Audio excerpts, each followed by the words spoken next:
This podcast is sponsored by Daloopa. Earnings season is hectic. There's no way around it. But what if you could take back the time you spend on manual model updates? With Daloopa, you can. Automates your audit and update process, instantly pulling accurate, fundamental data from filings and reports directly into your models. That means no more wasting hours on repetitive tasks. Instead, you can focus on analyzing trends, refining strategies, and staying ahead of the competition. Stop letting manual work slow you down. Set up a free account today by visiting daloopa.com/YAV and see how Daloopa can transform your workflow. That's Daloopa, DALOOPA.com/YAV. All right, hello, and welcome to yet another Value Podcast. I'm your host, Andrew Walker. If you like this podcast, it means a lot if you could rate, subscribe, review wherever you're watching or listening to it. With me today, I'm happy to have on, I believe it's for the second time, one of the first podcast guests, what was it, 3-4 years ago? Coming up for the second time, Shomik Ghosh. Shomik, how's it going? Good. Thanks for having me on, Andrew. And yeah, this is, it's funny because I was like back in, I think it was like before even 2020 or something. We were talking about Shopify, and it was a great time. Obviously, that has run on to be quite a winner, of which I've held on to some of the shares for some time. Then, unfortunately, at other points, have not caught that upside, but hopefully other listeners did. So it's a pretty magical business still. You know, it's always funny when you talk about historical stocks, whether it's podcasts or stuff you've owned or something, you'll hear someone, you'll be like, oh, especially as time goes on, be like, I heard you mention it or heard it and I held it the whole time. And sometimes that's really, really bad. But a lot of times when they say I held it the whole time, it's like, oh, the chart kind of J curves up and you sold on the first little dip of the J and then it goes exponential. But look, I'm super excited for the company we're going to talk about today. But before we get started, just the way I start every podcast, disclaimer, remind everyone, nothing on this podcast is investing advice. Please do your own work, consult a financial advisor. That's always true, but funnily, particularly true today because we're going to be talking about an international company which carries extra risks, including extra tax risks. And people will understand why that's funny in a second. But, just remember, extra due diligence, not financial advice, all that. Shomik, the reason I say it's extra funny is because we're talking about Kelly Partners Group. This is a tax-focused Australian, let's call it a roll-up. I'd love to turn it over to you and just give an overview of who Kelly Partners is, why they're interesting, and in particular, why a VC like you is invested in a Australian accounting roll-up. So I'll toss it over to you. Yeah, well, first of all, thanks for having me on and not asking about NVIDIA and DeepSeek. Like that's certainly been the topic of most of my conversations lately, and so it's refreshing to have a different thing that we're talking about. I will say, like, AI will probably be something we want to explore for something like Kelly Partners. But let's just start off. So Kelly Partners, started by Brett Kelly. He is I forget his exact age, but let's call it 50 years old right now. He started this business in 2006. And really the journey that led to there is pretty remarkable. So when Brett grew up, he grew up in Australia, young guy. He actually wrote a book where he reached out to a bunch of the top Australian business leaders and government officials and just people that he looked up to. And this was like a 18, 19-year-olds reaching out to folks, got them on the call, got to meet with them in person, and then wrote a book about it, right? And then the crazy thing is no publisher would publish it because it was like a 20-year-old writing this thing. And he bankrolled it with his own capital, taking on some debt, ends up doing really well. And since then, he's written, I think, a book every 7 years or something like that, just exploring kind of different people's wisdom and trying to learn from the best operators. And so that's kind of the way that he came about this is, he started off as a chartered accountant. He actually worked at a firm. He was doing very well, and he actually hit all the goals that firm had set out for him.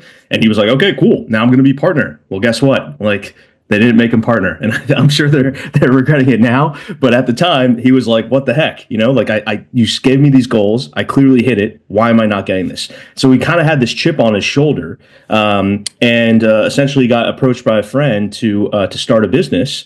An accounting business, and then that's kind of where this all started. Is like he realized, okay, I think I could do this much better, and go about doing it. So Kelly Partners acquires accounting and tax firms all over the world.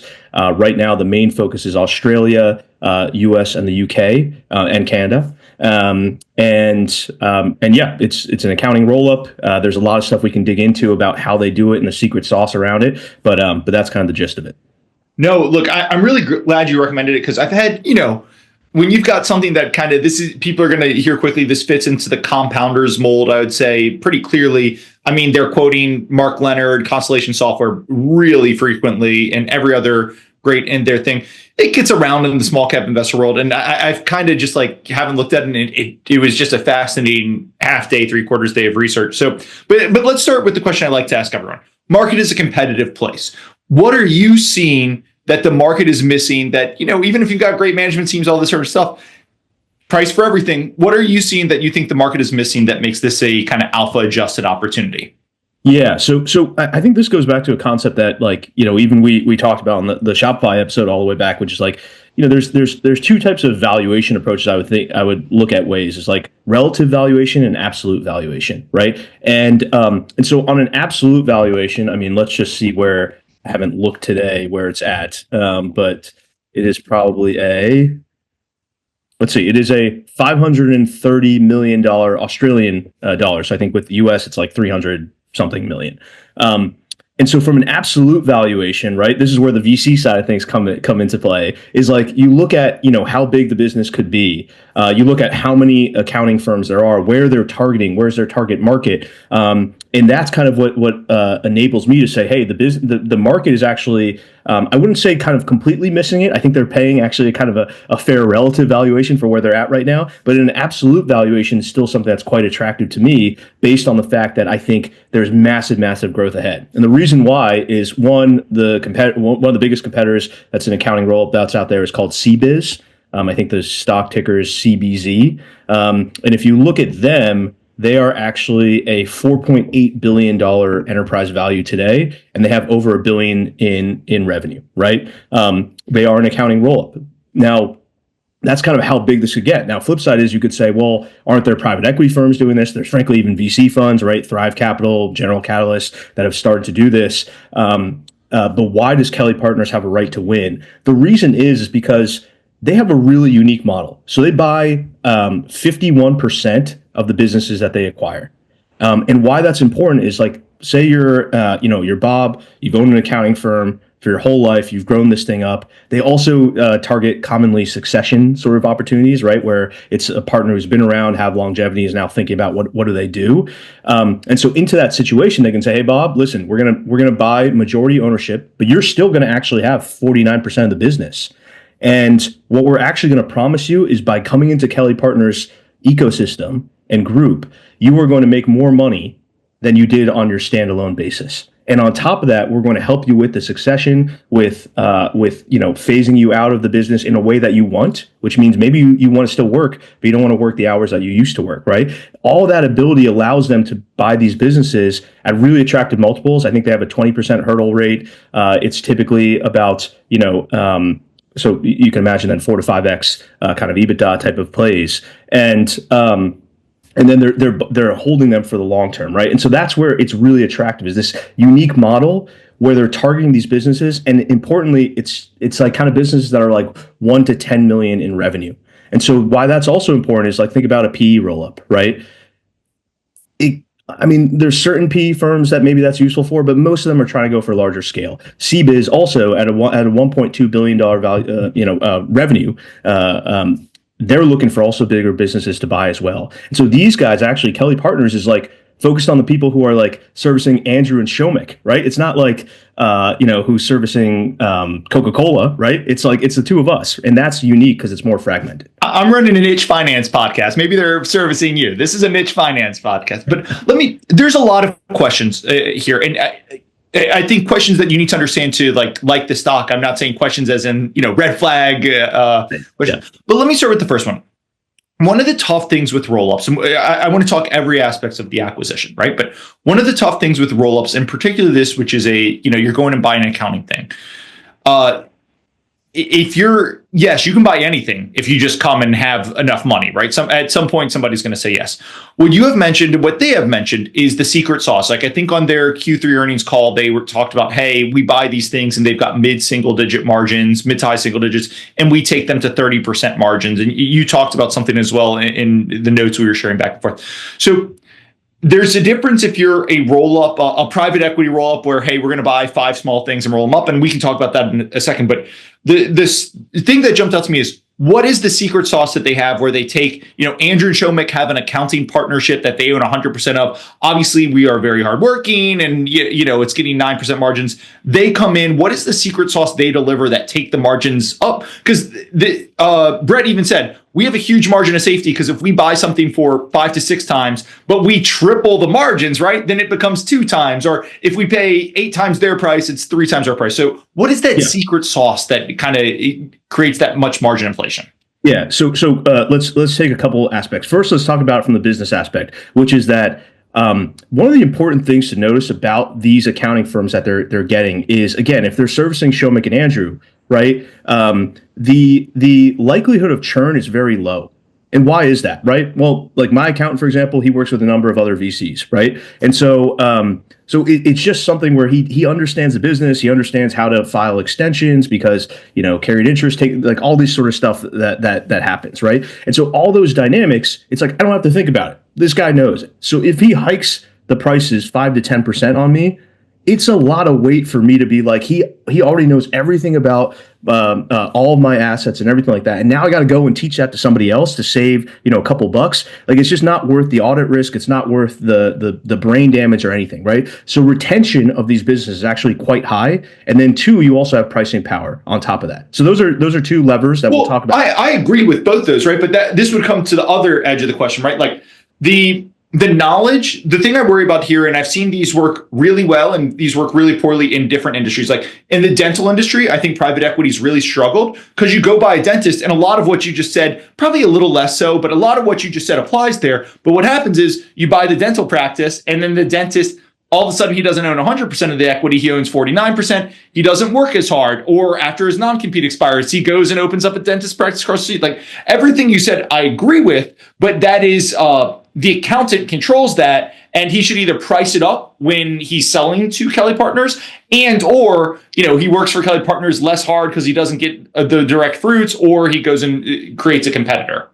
Yeah. So a couple things. Like one, when they're going in with the promise of like, hey, we're going to increase your earnings, things like that. One, the way they acquire them is like they do a third of it up front, and I think like 2/3 of it in year 2. So one, you have this dynamic of like just, when do you get the cash? You got to keep working for at least like, let's call it 2 years. Yeah. If you're truly saying that, right? But also, hopefully in that 2 years, what they're able to show you is the Kelly Partners business system, right? And again, this goes back to like, yes, Brett reads a lot of books. He talks about a lot of things, right? So he talks about Danaher. He talks about the Danaher business model. He talks about all those sort of aspects. But truly what he's built is this thing where 9% of revenue from acquired companies gets put into KPG centralized functions. Now, what's happening here is there's a full tech team, there's an HR team, there's a marketing team, there's a sales team, everything that's been built out.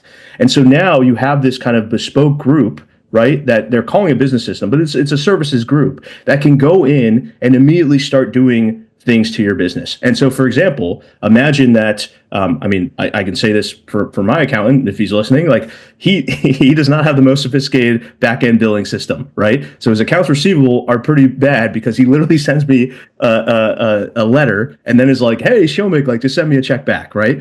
Kelly Partners.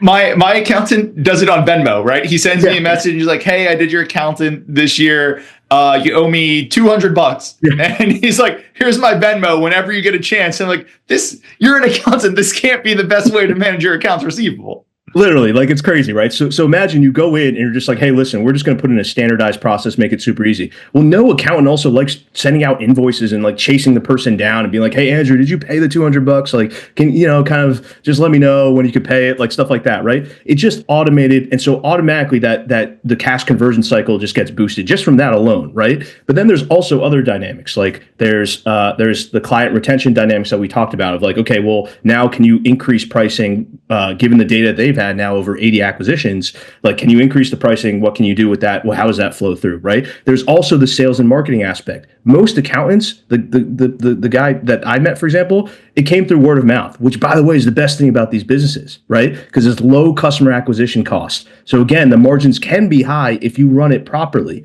But by doing that word of mouth, you can kind of, you get these customers, but they come in kind of drip by drip by drip, right? Imagine you actually put some marketing around that. Hey, listen, we are the best VC accountant out there, right? Come into our business. Well, all of a sudden you can start to grow that revenue stream in a way that the current partners either one, maybe couldn't, or kind of didn't want to because they were just fine, right? Like the guy I work with is not taking any more clients on. But that doesn't mean that it couldn't take on more business by hiring more people and going about doing that. And so that's really where Kelly Partners goes in and can show the benefit to the people that they acquire, that here's how we're actually increasing your earnings. No, look, it sounds great. It sounds to me like, and this is not uncommon, right? Like you go and you buy these high touch professional businesses, and what happens is these guys, they don't realize, an accountant, I don't know what an accountant charges per hour, but I'm guessing a really good accountant, $200 per hour. And they don't realize like, hey, your business systems, as I said with my Venmo example, and you said with your AR, they're terrible, right? And you're spending, I know I've seen this in a lot of dental practice roll-ups I've seen. They'll be like, dude, you're a dentist. You make $500 an hour and you're spending 10 hours a week on management and phone calls and stuff. You need to spend zero time. We can hire a office manager who we pay $40 an hour. You get 10 hours back. You work 5 of them. That's $2,500 in revenue, and you take 5 off. So you're happier. The practice is more profitable. So I can definitely see all that. The only thing that's a little disappointing is like one of the things I love, like private equity firms have done a lot with. I think the most successful place they've rolled up is physician offices. And one of the reasons they're so successful is like, if you and I have a physician office, billing is really hard, right? We've got to, but if a private equity firm rolls up like 20 physician offices inside of a state, well, then all of a sudden they've got the scale where they can go to negotiate directly with insurance companies and like billing gets a little easier. So then when they go by the 21st, they say, hey, we get all the back office synergies you and I are talking about, and you'll get on our insurance pricing, and we'll have negotiated rates. So our AR gets better, our payments get better. So yeah, it seems like it kind of falls in the middle there. Please correct me if I'm wrong. I went off on a tangent there. I mean, kind of. I would say think about you're an accountant, especially if you're thinking about the succession or thinking about like, hey, I'm kind of like, I enjoy what I'm doing, but I just sort of don't want to do like the hard parts of the work anymore, right? Like, and so you're having all of that abstracted away. Like you truly just get to work on the work that you want to do. Well, let me ask it a different way, right? Because in my physician example, the nice thing is if you're first and you roll up 20 offices, you've got the scale. And when you go for that 21st office, if you and I started a PE fund, we don't have the insurance billing, so they can pay a better price. In this case, you mentioned competitors, private equity and everything coming in. What is the secret sauce that Kelly Group gives on that back office that a private equity roll-up couldn't copy, or a smaller startup, or a mid-size accounting firm rolling it up? Like, what's the secret sauce there? Yeah, I mean, some of it's just like we're just talking about different markets, right? So if you're serving individuals and SMBs, there's a completely different kind of need for that customer and need for that back end system and everything like that than if you're doing mid-market. That's what, by the way, CBiz, the company that's acquiring people, they're solely focused on the mid-market, right? Now, over time, do I think Kelly Partners will probably start to go up market and start to go into some of those mid-market customers? Absolutely. But right now, they're focused, again, mom and pop and SMB accounting firms. Those are highly fragmented. Very few private equity funds, besides like search funds or whatever, are buying these companies up. And so when you go into somebody like this, it's not like could a PE fund do the same thing? Yes, except for the fact that these are guys who are accountants that know your business cold. So they're also talking about all the other things that you wanted, that like the shared best practices that you have across all these other accountants. By the way, the other thing we didn't talk about is the owners of these businesses. So think about like Kelly Partners. So Lawrence Cunningham is a board member of Kelly Partners. His only other 2 board positions are Markel, which is Baby Berkshire, right? I mean, people may take, I know. Allegedly. Not the performance the same, but kind of whatever. That's what they're called, right? And Constellation Software, right? The best software roll-up of all time, bar none. So Lawrence reads a shareholder letter that gets sent to him by some random person, calls up Brett Kelly and is like, hey, this is super interesting. I bought some shares. Like, can I chat with you? And then ends up joining the board, right? Markel is I don't know, 50 billion, whatever it is, like market cap business. Constellation Software, similar, right? And then you have this $300 million market cap business that all of a sudden you have Lawrence doing. That's where the Constellation secret sauce comes in. And so what we didn't talk about here is like, yes, you're going to acquire that accountant. But now that accountant also, because they're kind of incentivized to be owners of Kelly Partners as a group, they buy into the shares, just like kind of Constellation Software, where you buy into the shares there.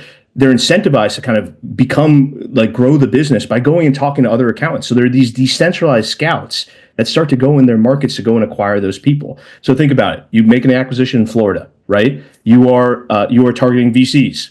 Right. And but a buddy that's like really good with athletes or something. I don't know. And so you just go out to him and you're just like, hey, listen, like I just joined Kelly Partners. It's pretty good. Like, would you like to come on? We can kind of share best practices, do all this sort of stuff. All of a sudden, that's how you start to acquire these businesses. Right. And that's how you start to build up that list, which is why it's harder for private equity to go in and do that. They got to cold call. They got to do all this sort of stuff. Meanwhile, you have these owners who are shared owners in this practice who actually enjoy being part of it, or going out and doing that decentralized scouting with you, right? And the stat I think they shared is like, I think he did this on a talk. It was like 1,400, 1,700 companies that they've looked at, and they've acquired 1/20th of them, right? Yeah. It's like there's a. That sounds about right, because their owner's manual has it's like 8%, 8%, 8%, and 8% of 1,700 is about 120. So that sounds about right. Yeah. Yeah. So I think that's kind of where it is. I don't actually, the risk to me is not, hey, is private equity going to come in and take these businesses, or even like, will they be able to incentivize someone to join? I think like there's enough businesses out there, there's enough of a compelling value proposition, just even from seeing how they performed in the past, that I think people will want to join in because they're seeing how other people have been made more wealthy, but also being able to focus on things they want to do. But the risk to me is actually much more of like losing their focus on their core. Right. So again, they're going to the US, they're going to Canada, they're going to the UK. They've been in Australia for a while. They've shown ability there, but now you're starting to go into new market outside. And then on top of that, there's also there's a financial wealth planning business. There's I think there's an insurance business. There's an investment office, right, where the partners and others, kind of are buying either stocks or private companies or land, right, and getting some money off of that. Like, so there's these other businesses that, like, sometimes I get worried about, is there too much focus that may drift into some of those other areas, right? And that's probably my biggest concern. But I would say, like, Brett Kelly is a student of history. He's a student of many successful businesses. Same like Mark Leonard. He's done the same exercise where he went through all the high performers. He looked at them. He did analysis on them, all that sort of stuff. That makes me think that he's thought about all these systems in the right way, which is also why I like how he's done this decentralized scout method, even though it's a centralized M&A process. That's slightly different than Constellation, by the way, but yeah. This podcast is sponsored by Daloopa. Earnings season is hectic. There's no way around it. But what if you could take back the time you spend on manual model updates? With Daloopa, you can. Daloopa automates your audit and update process, instantly pulling accurate, fundamental data from filings and reports directly into your models. That means no more wasting hours on repetitive tasks. Instead, you can focus on analyzing trends, refining strategies, and staying ahead of the competition. Stop letting manual work slow you down. Set up a free account today by visiting daloopa.com/YAV and see how Daloopa can transform your workflow. That's Daloopa, DALOOPA.com/YAV. Let me ask about the decentralized scout method, because I think you started talking about it, but it's worth asking.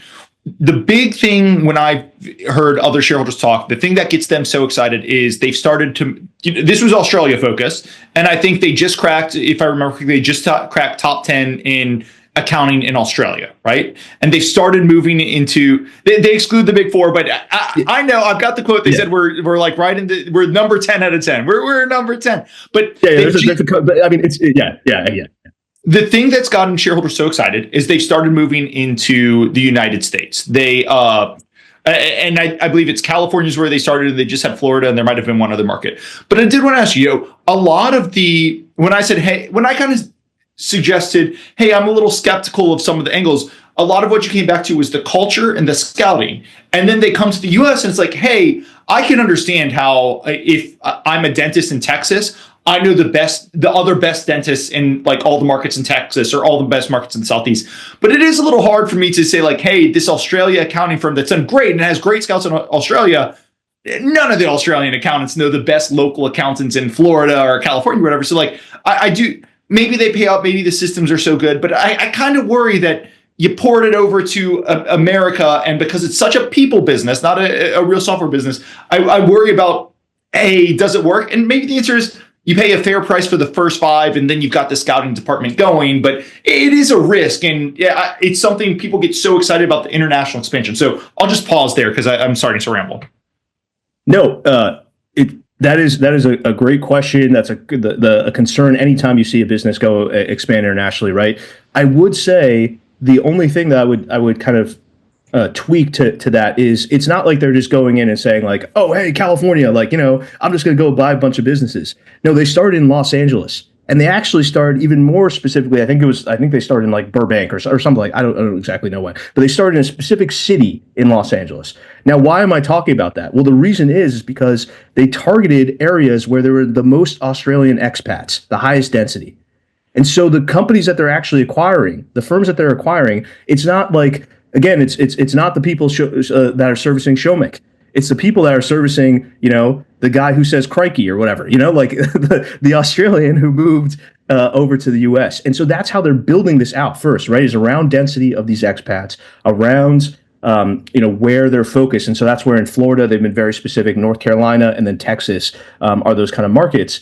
But that's kind of where they're specifically going. The UK is another reason. Canada, they're very specific in terms of targeting that. Now, over time, I think as you get in there, again, you start to get this natural expansion out because the buddy of this guy, who runs this accounting firm and is an Australian expat, maybe now it's like there's the US guy who just grew up here and he's got a good business and they're buddies, right? And so that's how you could start to expand. But in terms of their international expansion, they're not just going willy-nilly. They're being very thoughtful about, hey, how can we keep that Australian culture? How can we play to our strengths? And that's where it's going. Now, let me ask a question, and I'll turn this into a softball question because I first looked at Constellation in 2016, and I had the exact same question then that I do now, and I think Constellation software is like a 12x since then. So I'll turn it to a softball question by prefacing that. But this is now, you mentioned, 350 million market cap company, and a lot of it is not because it's trading for 10 times price to earnings. This is pricing in a lot of very good accretive growth. And you mentioned they're going for accounting practices that are $1 to $10 million. And obviously the market's huge, but it's a fair question to ask, hey, is there enough? And if they're doing acquisitions 50 years down the line, like the NPV of those is there enough where over the next 5-10 years, like they can really grow into this market through accretive acquisitions? Because it takes a heck of a lot of $3 million acquisitions to like really budge the needle at this size and kind of at what the stock is implying. Yeah. And I think that's where the Constellation sort of method comes into play, right? It's like everyone had questions around, will they be able to continue to make acquisitions? How long is that tail, right? How will they go about it? That's where that decentralized aspect is really so important. If this is the biggest risk, if they can't figure out how to decentralize the M&A, then the value collapses because they won't be able to make the future acquisitions that are needed in order to create the story of like, hey, we can continue to kind of do this in the future forever, right? And that is a huge risk. And by the way, just for people like, I'm a user of Koifin, right? If you go into Koifin, I think it says like 17x EBITDA or something, right? Like just be very clear and careful that that's not actually, remember we said that they're buying 51%. So it's actually trading at 34x, 35x, I think actually, EBITDA currently right now, right? So it is not cheap by any metric. Let's see what CBiz is trading at. CBiz is at 20x, right? So it's not cheap by those methods, but it's like, again, you're talking relative versus absolute valuations. Relative, is it expensive? Yeah. I mean, or is it fairly priced or whatever, however terminology you want to use it? Yes.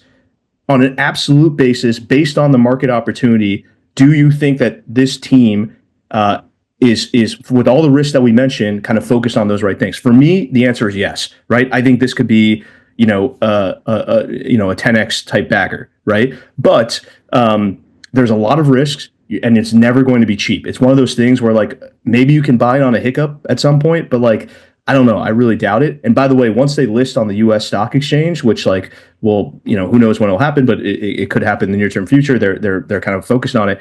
A lot more eyeballs are going to be on this business. A lot more people are going to be looking at it, and probably the valuation may even get bid up higher, right? I don't know for sure, but yeah, that's something. I agree with everything you just said. And for those who are listening, they had an investor day, I think November 2024. Go look at the slides, and the accounting is complicated because of all the NCI issues. But they give you the details. They do a great job of backing out. I mean, they really are spoon feeding how to like look through all the numbers and the complexity. So if you're looking, it might sound crazy to say NCI and stuff on a podcast. This is not a company that makes it hard to understand. You can go look at it. Let me ask you a question that just top of my head.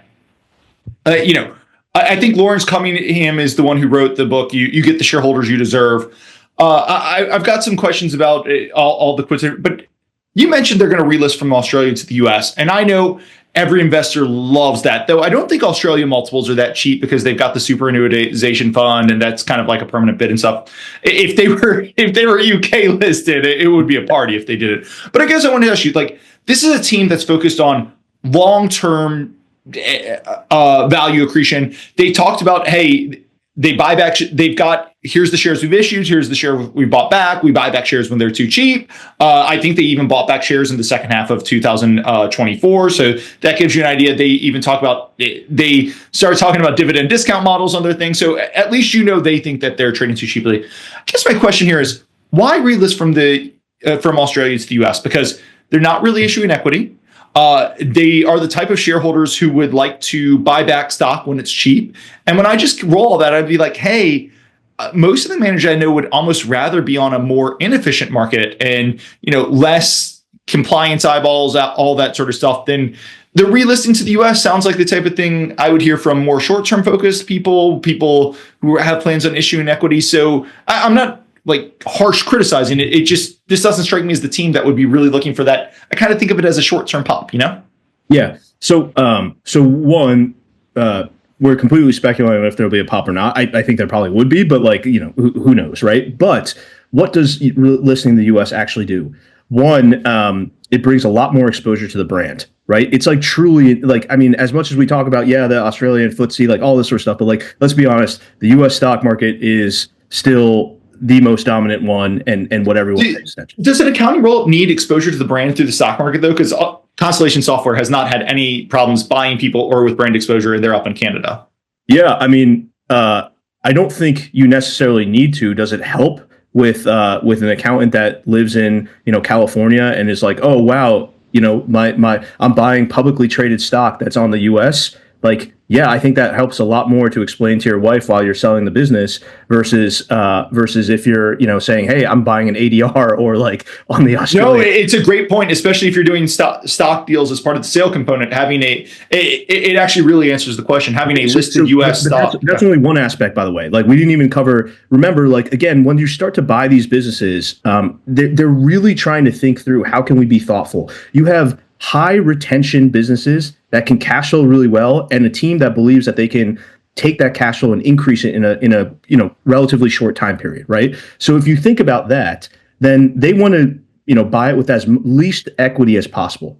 And so what they actually do is each acquisition, they put debt onto that entity, right? So it's only that entity. So if they buy, Rangeley Capital LLC or whatever, right? Like, they're only doing that and they're putting debt on that business. So there's nothing coming to the parent company, right? It's a little bit complicated as we're describing this, but just imagine each company they're buying, there's debt attached to it. Yep. Now, listing in the US helps with that, because then you have US regulations, you have US SEC, you have all this sort of stuff. So the banks that can also start to bank you are no longer Australia, Commonwealth, whatever, right? But actually maybe JP Morgan. And then that starts to help with a lot of these sort of deals where you can do. Now, the risk that I see is, like, they do this, they do get JP Morgan, and then they're like, oh, well, shit, like we got pretty good at this. Like, why don't we just go and do an 100 million revenue business, right? And like, why not? That is to me the biggest risk. But I just, Brett Kelly's he's on podcasts. He talks about it a lot. Like, I just don't get the sense that that's what he's going to do. But I would say that would scare the crap out of me if they went and did that, because that takes away a lot of the moat that I currently see in the business of being able to service these mom and pop accounting firms better than anybody else. And one thing, Andrew, that I just wanted to bring up, which we've kind of talked about, but we've been talking about dental roll-ups, and I know Yaron's been on the podcast a few times. Like, did he pitch the dental roll-up or? I think Zach Buckley from Buckley Partners actually pitched the same dental roll-up you're thinking of. But yeah, and I've looked at that one in detail, and I've looked at several others and the physician roll-ups and all those. Yeah. Yeah. So, but I think like it's important to think about the difference between some of those. So for something like a dental roll-up, right? Think about what happens when you get audited by the IRS, or the risk of getting audited by the IRS. You could lose your house, you could lose your car, you could lose your, there's so many things that you could lose, right? You could destabilize your life. Now, if you get a cavity, like, it's not the worst thing in the world. You can kind of deal with it. If you get a heart attack, that is the worst thing in the world, right? And so that's why you don't see people switching physicians that often. But dentist churn is actually a little bit higher than it would be for a physician, and certainly than an accountant. And so like I think like that's where, when you were talking about dental roll-up versus this, I actually think it's more equivalent to the physician roll-up, where it's the retention is actually higher per client because of the risk associated with if that knowledge and context is lost. If you go and switch, and guess what? On that switch, somehow knowledge wasn't transferred, and then you get audited, you are fucked. Right? No, like, it's a great point. I mean, you mentioned the audit word, and my heart race picked up a little bit. So I think it's a really excellent point. Let me back up a second. Well, I guess one more. The other thing is, you mentioned right now it's accounting focused, but they're clearly moving into other directions, and they clearly want to. How do you think about that? Because, on the one hand, if Warren Buffett had never moved, if he'd stayed inside of insurance, I don't know, maybe worth more, maybe less, I don't know. But, if you've got this super talented group, especially with a great owner-operator culture, you probably want them starting to move into tangential things. And look, most accounting businesses, I think you mentioned wealth management, most accounting businesses end up with a wealth management side by hook or by crook, unless... I shouldn't say correct, but unless they're, just completely corporate focused, they're going to end up with wealth management because you'll have some type of wealth transfer or something. The synergies are pretty natural. So that seems natural over time. But, I think they want to get into other areas as well. How do you think about just like expanding into other areas? Do you think that's NPV positive or risk? How do you think about that? It's both a risk and NPV positive, is what I would say. Like, the risk is, of course, like, the software analogy is like probably the easiest for me to make, which is like whenever you have a company that goes outside of its core product and starts to add a new product on, the risk is like you got to create a whole new go-to-market motion around that. You got to create whole new marketing materials. You got to staff up a whole new team. You got to figure out the economics associated with that, right? It's all these sort of constraints and challenges. That being said, no successful compounding business has ever reached their compounding status without going into multiple products and going outside their comfort zone, right? It's never happened. Did you see the quote? I don't even know if it was a parody or not. It was apparently from Masa from SoftBank that was like, Bill Gates and Mark Zuckerberg, they're one trick ponies. I'm over here building an empire. And, as the founder of the Yet Another Value Empire, I kind of respected it. I'm going to start saying that all the time. But I was like, you're really saying Zuckerberg was the one where it's like, what? This guy bought WhatsApp. He bought Facebook. He made every pivot almost perfectly. And you're over here being like, one trick pony. But did you see that quote? I did not see that quote, but that's Masa, by the way, is just awesome. Like, he's having his moment again. The guy has like 9 lives, right? Like, I mean, it's truly incredible. But I think like multi-product execution is really freaking hard, right? But that being said, if you pull it off, it is the only way you become a massive business. And I think like they've been thoughtful about it, right? Estate planning makes a ton of sense because you're already managing the financial estate. And so kind of now this is the leap over. Wealth planning, again, kind of makes a lot of sense for doing it. Insurance, stuff like that.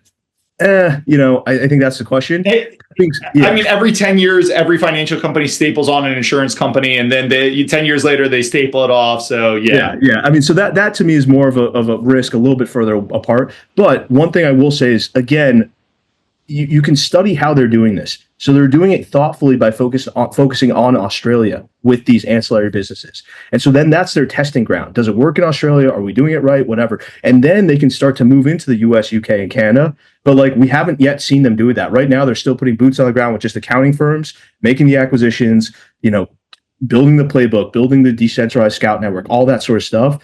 And I think Brett's pretty thoughtful about, like, I don't know what number that is, but some level of density where he feels comfortable with the business and then starts to layer on these adjacent products and new geos.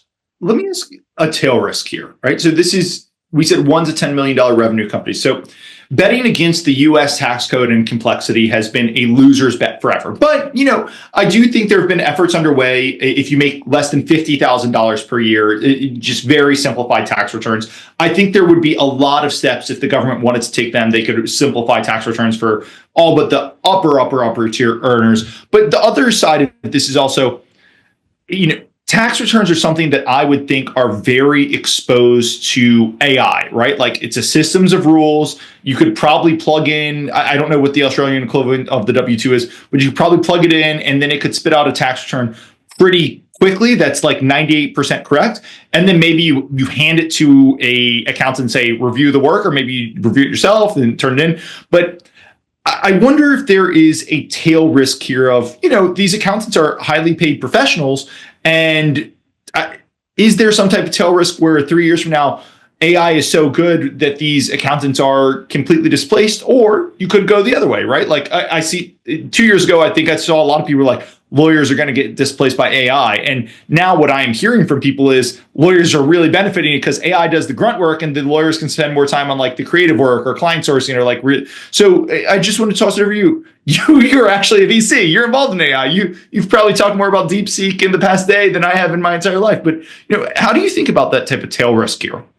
Yeah. So I think this is like, technology has almost never successfully like completely gotten rid of jobs, right? Like, people were saying like, hey, what was the first one that would happen? Like, it was like typewriters and people like that. We still have editors. We still have copyright people, right? Copywriters are huge business, right? Secretaries, EAs, like, everyone's like, oh, there's going to be automated. We have calendar tools, all this sort of stuff. It's actually just means more meetings get booked, and you need people to like help you manage like how that works.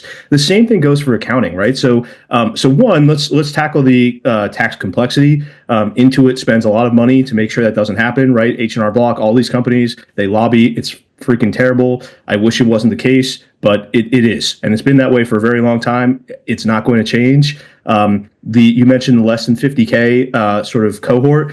Those people are not using the accounting services of who Kelly Partners is acquiring, right? It's higher net worth individuals. It's one of the crazy things too. Like, everyone knows about the Intuit and HR Block lobbying and stuff, and it reminds me of Jones Act shipping, where it's like, hey, you're in the middle of Iowa, and the Jones Act shipping guy comes and gives you $25K and says all you need to do is vote against any changes to Jones Act shipping. But it's one of the things that's a shame, like a cult of personality, like Trump has. It's one thing that would be so great for so many Americans, and it feels like he'd just be like, F the lobbyists, like, let's go change this. It's one area that I don't know anybody who's like, yeah, the U.S. tax code, 95% approval rating among Americans. Like, it's such an easy fix, and you could like really point to it. I can't believe nobody suggested it or done it.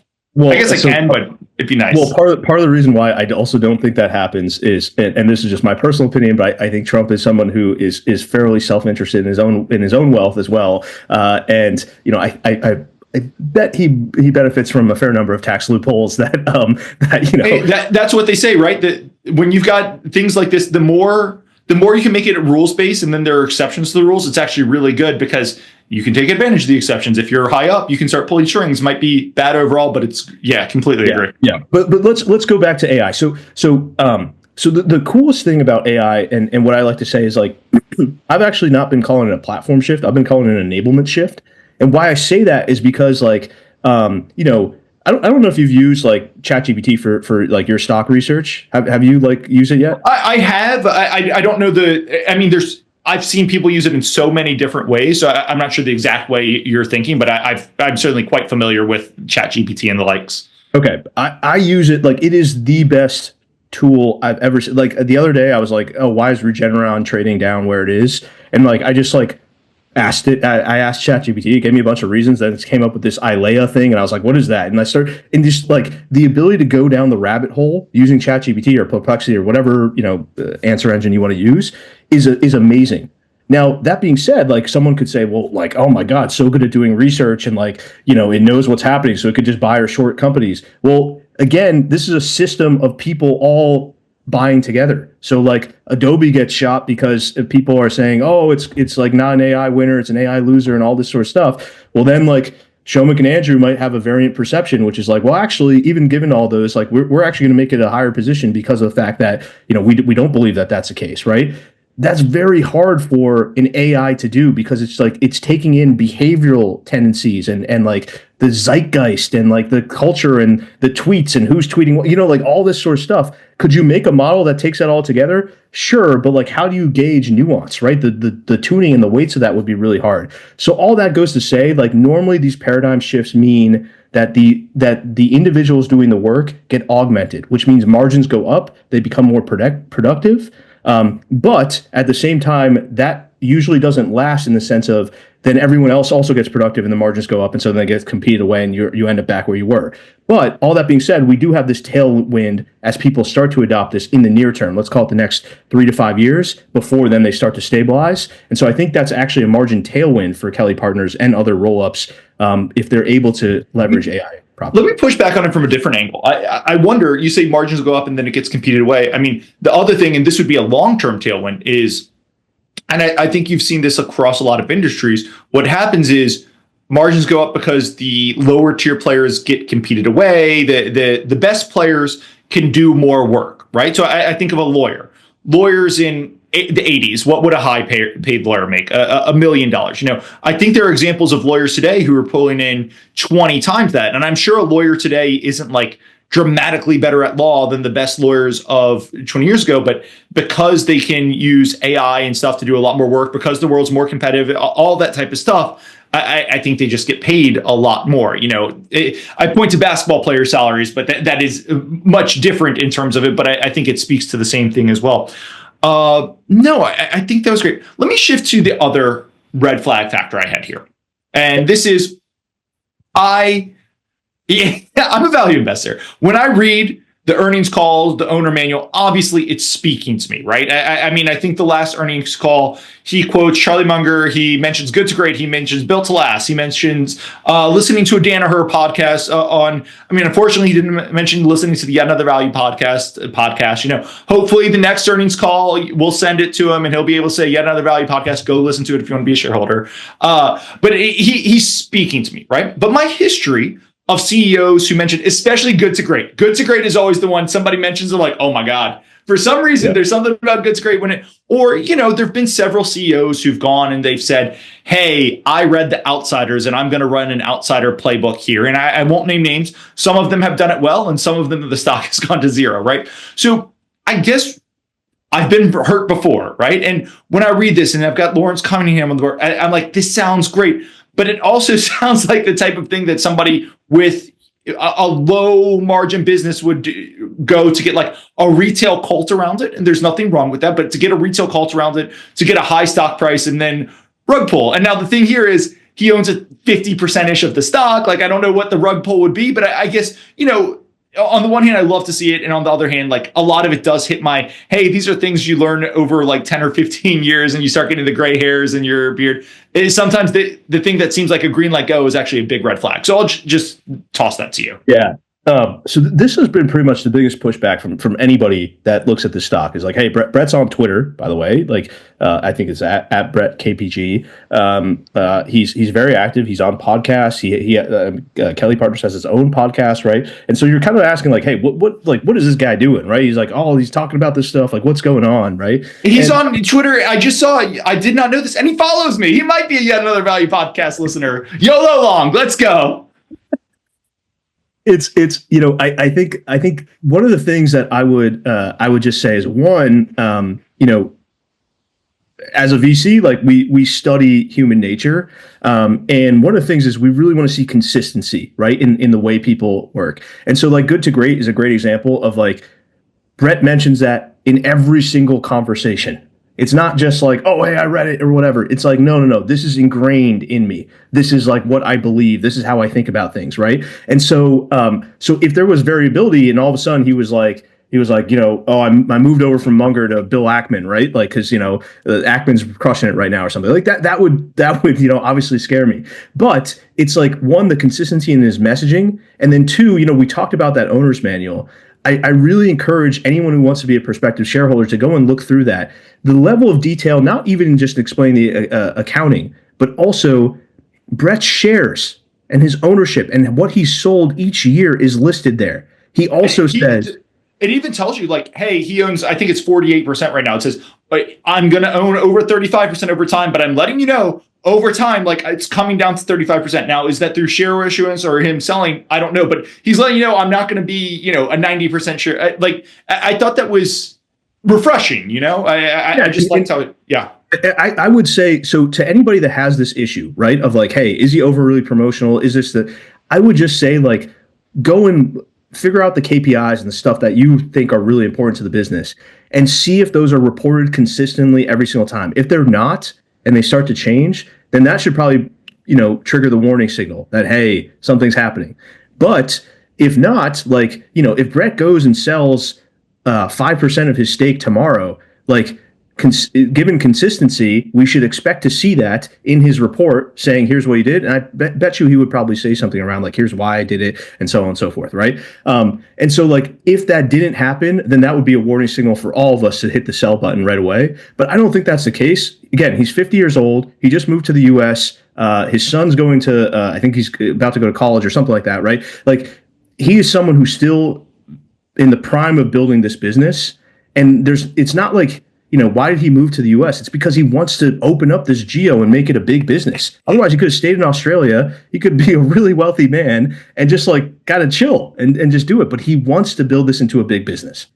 No, I completely agree. And then the other thing is, when I say red flag, I worry about, I mentioned rug pull, right? And you kind of look at it and it's like, where's the rug pull? Like, a lot of it, when I've seen people mentioning good to great or something, you see it in the companies issuing stock nonstop, or the CEO is getting paid in a lot of stock and he's selling stock nonstop, or you can imagine other variations of this. But here it's like, hey, he owns 50% of the stock. Yes, it's come down a little over time, but it's not like he's selling tons of stock or getting tons of shares. Like, it's hard to see the rug pull. And I think, the actions speak louder than the word. Not that I haven't seen places where the CEO talks a big game. Their actions suggest there's not a rug pull and the thing explodes, but that lends a lot of confidence. I have one last question, and then we can kind of do final thoughts and wrap it up. I just want to ask, this is akin to a franchise business, though it's not a franchise business, but you've studied it longer than I have. Anybody who's getting into franchisees is going to study McDonald's quite a bit, but they really talk about McDonald's quite a bit. They mentioned, hey, we went into California and Florida. It's no coincidence that those are two of McDonald's biggest markets. I think they mentioned going to the McDonald's franchisee symposium in France, I want to say it was last year or something, but I can't remember for sure. But they talk about McDonald's quite a bit, and I was just wondering, it's a great thing to study, but was there anything more to why they're so focused on McDonald's? I think he's been a student of businesses. He talks a lot about I forget. There's a different company that, like, he mentions always. I think it's like Costco or something. I forget what, but he's like, everyone will always bring up, or Berkshire or something like that. They'll be like, oh, is this what it is? And he'll just be like, no, like, I love studying McDonald's, right? And I think part of that is this, it's a franchise model. But I think it's like this geo expansion. It's owning your customers, right? It's like, it's kind of also thinking about this, again, there's Kelly Partners investment office, right? It typically owns a lot of the lands that the accountants are on, right? And so, like, there's these different aspects too, where he's like thinking about the real estate aspects and stuff like that. Again, that is kind of a risk. Again, if Brett, like, kind of went and was like, wow, I'm going to be a real estate landlord and, like, I'm just going to buy up all these properties and stuff, right? Like, that is a risk. I'm not saying it's not. I just think he is very transparent, like, to a fault. Like, he talks about it, like, he talks about everything, he shows everything, stuff like that. So if if he didn't disclose that stuff, or if it came out somehow or whatever, it's the clearest red flag in the world. Then you should be selling because like he violated the trust. But like that's not who Brett is. That's not what he's done. That's not how he's shown himself to us. Again, he started this business in 2006, right? So like he's been operating this business for quite a long time, and he could have again just like chilled and there's no rug pull or anything. Like just imagine you own 100% of this business, like you'd be fine. You'd be a very wealthy person living in Australia, having a good life, right? But he wants to build a big business and a great, compelling, long-standing business. The other thing we didn't mention, by the way, he's already appointed a successor, right? That the board knows. And he also has many other people that he's trained up underneath him just in case stuff happens. And so this is not someone who's just thinking about like, hey, I'm Brett and it's called Kelly Partners. And so like my name, like that's it. Like, I'm the person. He's already thinking about, no. I need to study how do we pass this off to others and how do we keep compounding this over time, because I want this to be like truly a generational type of company. I think he said on one of the calls, like right now I'm the point man, I am the front man, but when it's time for me not to be, I'm ready to be like Mark Leonard and grow a giant beard and become a big recluse, and you guys won't hear from me. Shomik, this has been so much fun. I've really enjoyed both because of stock performance and because of how interesting it is. I'm kicking myself I didn't look at this earlier, but I guess any last thoughts we should kind of wrap this up with? I just want to go back to like, I think like people really, when you're studying businesses like this, I think it's important to talk about like what we just went through between the physician, the dentist, the accountant, right? Like, again, these are not AI factors. These are human factors, right? Think about like the risk associated with an audit, the risk associated with losing your financial being because of these sort of things. And think about your own personal side of stuff. Like, do you want to handle all this tax complexity on your own, or would you rather use somebody who is their job to do it? And what sort of pricing power does that person have over you, right? All those sort of dynamics are how you can think about this being a good business, because it just leads to a lot of stuff. High gross retention, right? The ability to charge more, which means then you can earn more margin, right? And you can increase revenue over time. And then this low customer acquisition cost, both on acquiring me and you, right, as customers of the accounting fund, but also potentially this localized network effect of if you start in Florida, then can you get, and you're in Tallahassee, can you get, I don't know what's close to Tallahassee, but like Fort Lauderdale, whatever's close. I don't know my Florida geography, sorry. But whatever's right next to Tallahassee, like, can you then go and start to acquire there? Because again, they're friends. They probably go to the same CPA meetups and like all this sort of stuff. And so you have this sort of low customer acquisition, low M&A sort of cost that is embedded throughout everything that this business does. And that's why as a VC, I get so excited, right? It's like, like we're investing in security companies and infrastructure companies and all this sort of stuff. But this is the same parallel that draws to what Kelly Partners is doing. Why I get so excited, because I see those same things, how they're leveraging distribution, how they're going multi-product, how they're leveraging low CAC, how they're leveraging the network effects. And so that's really what's compelling to me about this business. Let me give two last questions. Number one, if 5 years from now, you and I are sitting here and something has gone wrong, right? The stock is way down, and it wouldn't take crazy amounts for this to be way down, because again, it's got a lot of growth premium for future accretive acquisition. So if that stopped for any reason, this would go down. But if 5 years from now, for some reason, stops way down, whether it's because the accretive acquisitions didn't happen or something else, what do you think caused it? What do you think caused the miss? Lost focus. They started. They got really excited. And either one, they moved up market too soon and like went for a $100 million, $50 million type acquisition, right? Or they were like, oh, like this was really working. Let's go into the wealth side, and they start making plays on the wealth side, and they lose the core of their business. And so that's to me the biggest risk. The only way you can see that is they're transparent on what they report, on what they acquire. They put out press releases. You just have to study them and keep a list and just keep on top of that. This podcast is sponsored by Daloopa. Earnings season is hectic. There's no way around it. But what if you could take back the time you spend on manual model updates? With Daloopa, you can. Daloopa automates your audit and update process, instantly pulling accurate, fundamental data from filings and reports directly into your models. That means no more wasting hours on repetitive tasks. Instead, you can focus on analyzing trends, refining strategies, and staying ahead of the competition. Stop letting manual work slow you down. Set up a free account today by visiting daloopa.com/YAV and see how Daloopa can transform your workflow. That's Daloopa, DALOOPA.com/YAV. And then last question, and Brett mentions this on the calls, right? He talks all the time about, hey, they bought shares back recently because they thought they were undervalued. And he talks about his dividend discount model and all this type of stuff. How do you look at fair value here? Because again, one of the things that's really hard here is if they were going to do $500 kajillion in accretive acquisitions in the next year, the shares are worth 5,000 times where they are. It's hard because you've got to pace that out. So how do you look at fair value? And you can base it on what he said, or you can base it on what you do. Yeah, I mean, listen, like the fair value part is the hardest part of this equation, right? It's why I passed on Constellation Software for 10 years, because I kept looking at it and being like, high multiple, I don't know how they keep doing these accretive acquisitions. And, I should have just like bought it and gone to a beach and never even budget thought about it. I think that's the hardest part in general of like buying into these compounder companies, right? Is you're paying a compounder premium. And so what you need to assess is like, how much is that compounder premium that you're paying? So again, remember, not 17.5x or whatever it says, 35x EBITDA, right? Now the question is, go into that EBITDA and see what it is. Well, for me, what's interesting is like, even though the year over year growth number is not that high, it's actually not that high because they've done so many acquisitions. And so if you think about it, the acquisitions are still, they're at lower EBITDA margins than what's currently there, right? So you have this kind of interesting dynamic where the more acquisitions they make, the kind of suppressed that EBITDA growth is in that sort of area. And you're betting that, again, they're going to make these improvements and get it back up to historical norms. This is where you're using past performance does not equal future success or whatever, but like you are using their past performance to say they're going to be able to do that. That's where I get more comfort, right? Is like, one, the market, like as expensive as it is on a relative basis right now, it's still not as expensive as that because there's this non-optimized EBITDA that's in there, right?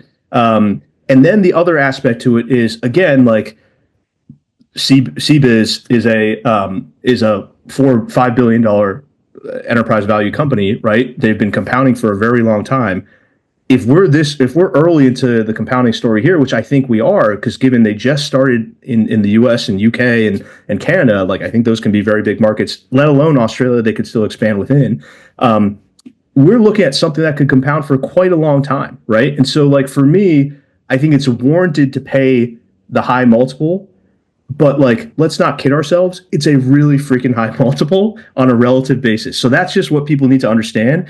But like, I own Constellation Software, right? I own Topicus. I own, I own MasterCard, right? Like for me, I get very comfortable owning that. I don't get comfortable owning the Andrew stocks where it's like, 5x EBITDA on like a trough, thing that's a shipper that's going to turn around or something. Like that's just not my game. And so that's why I have more comfort with this.